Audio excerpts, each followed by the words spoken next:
നടി സാമന്തയുടെ ജീവിതം എന്നും സിനിമാ പ്രേമികൾ ആകാംക്ഷയോടെ നോക്കുന്ന ഒരു കാര്യമാണ്. നാഗചൈതന്യവുമായുള്ള വിവാഹവും വേർപിരിയലും വളരെ നാടകീയമാണെങ്കിലും അതിൽ നിന്നെല്ലാം വളരെ പോസിറ്റീവായി പുറത്തെത്തിയ സാമിനെ പ്രേക്ഷകർ ഏറെ സ്നേഹിക്കുന്നുണ്ട്. അതേസമയം തന്നെ മൈസൈറ്റിസ് എന്ന രോഗം കുറെ കാലമായി സാമന്തയെ വേട്ടയാടുന്നുണ്ട്. അടുത്തിടെ ഈ രോഗത്തിന്റെ ചികിത്സയ്ക്കായി വലിയൊരിടവേള സിനിമാ രംഗത്തു നിന്നും സാമന്ത എടുത്തിരുന്നു. എന്നാൽ തിരിച്ചുവരവിന്റെ പാതയിലാണ് താരമിപ്പോൾ. ഖുഷിയാണ് അവസാനമായി സാമന്ത അഭിനയിച്ച ചിത്രം. വിജയ് ദേവരകൊണ്ടയാണ് ചിത്രത്തിലെ നായകനായി എത്തിയത്.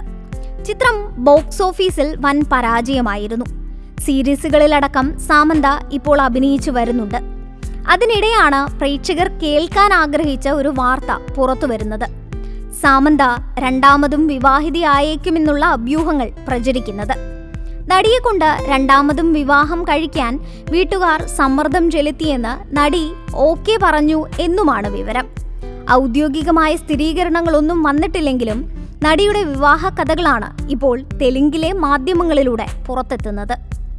നടിയുടെ അടുത്ത ബന്ധുക്കളിൽ ഒരാളെ തന്നെ സാമന്തയ്ക്ക് വരനായി കണ്ടെത്തിയെന്നാണ് സൂചനകൾ. എന്നാൽ ഈ വിവരം എത്രത്തോളം ശരിയാണെന്ന് വ്യക്തമല്ല.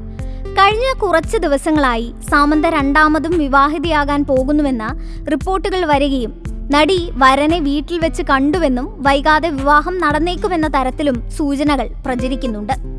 അതേസമയം അടുത്തിടെ ഒരു സോഷ്യൽ മീഡിയ Q&A സെഷനിൽ ഒരു ഇൻസ്റ്റഗ്രാം ഉപയോക്താവിന്റെ ചോദ്യവും അതിന് സാമന്ത നൽകിയ മറുപടിയും വാർത്തയായിരുന്നു.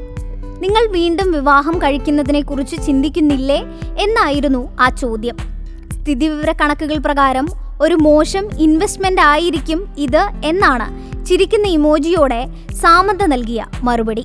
വിവാഹമോചന നിരക്ക് സംബന്ധിച്ച കണക്കുകളും സാമന്ത ഈ മറുപടിയിൽ ചേർത്തിട്ടുണ്ടായിരുന്നു.